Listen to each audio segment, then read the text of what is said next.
Welcome to the Daily Update. I'm Jack Shields, here to bring you the latest news in artificial intelligence, and today we're taking a look at some developments that might bring us personal AI assistants that are actually useful by the end of this year. And no, that's not a diss on the tools we have today, but the reality is that most tools like Claude 3, ChatGPT, and Gemini only have very specific use cases at work today. Although it is true that as a college student, AI can basically get your degree for you at this point already. That said, most AI tools still aren't that helpful in the day-to-day lives of most people. You can't delegate mundane tasks like scheduling doctor's appointments or making restaurant reservations to AI tools yet, but that might change a lot sooner than we initially expected.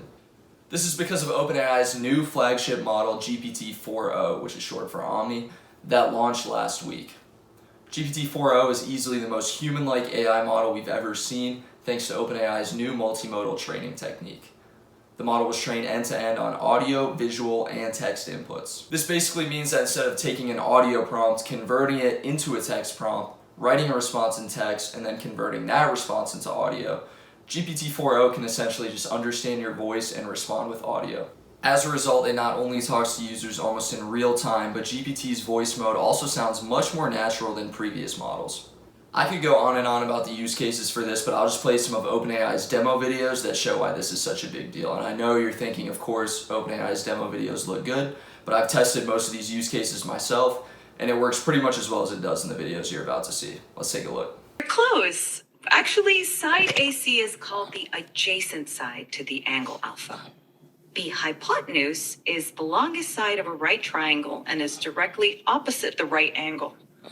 Can you find which one is the hypotenuse? I would like you to function as a translator. I have a friend here who only speaks Italian, and I only speak English. And every time you hear English, I want you to translate it to Italian. And if you hear Italian, I want you to translate it back to English. Is that good? Perfetto.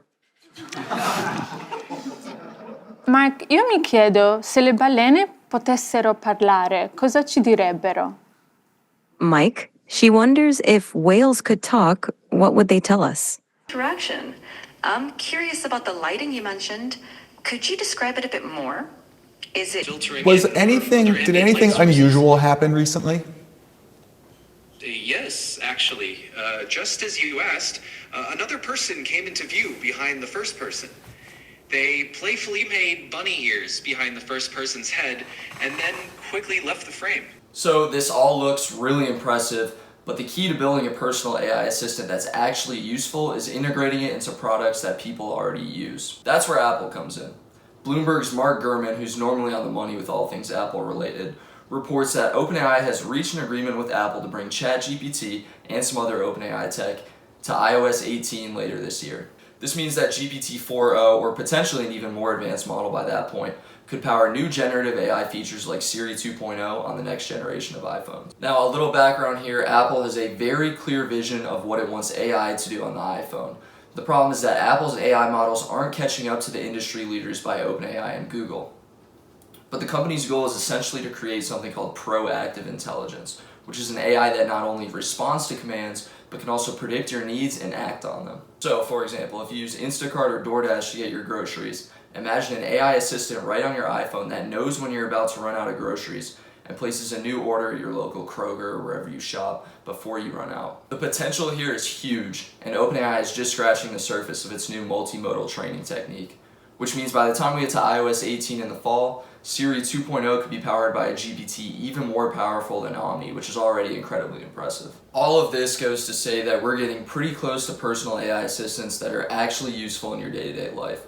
It's not going to be that long before you can ask Siri to schedule doctor's appointments for you, make restaurant reservations, order a pizza, or just send emails for you. Now, to take a step back, will OpenAI's tech really be advanced enough to power proactive intelligence by the end of the year? We don't know. But at some point it will be. And when Apple launches Siri 2.0 and whatever other Gen AI features they have planned with OpenAI, it will bring a personal AI assistant that's actually useful to almost 1.5 billion iPhone users around the world. That's all for today. If you learned something, I'd appreciate if you leave a like on the video. Also consider subscribing to the Daily Update newsletter to get AI news like this before anybody else. You can find us at dailyupdate.beehive.com. Thank you for watching and see you soon.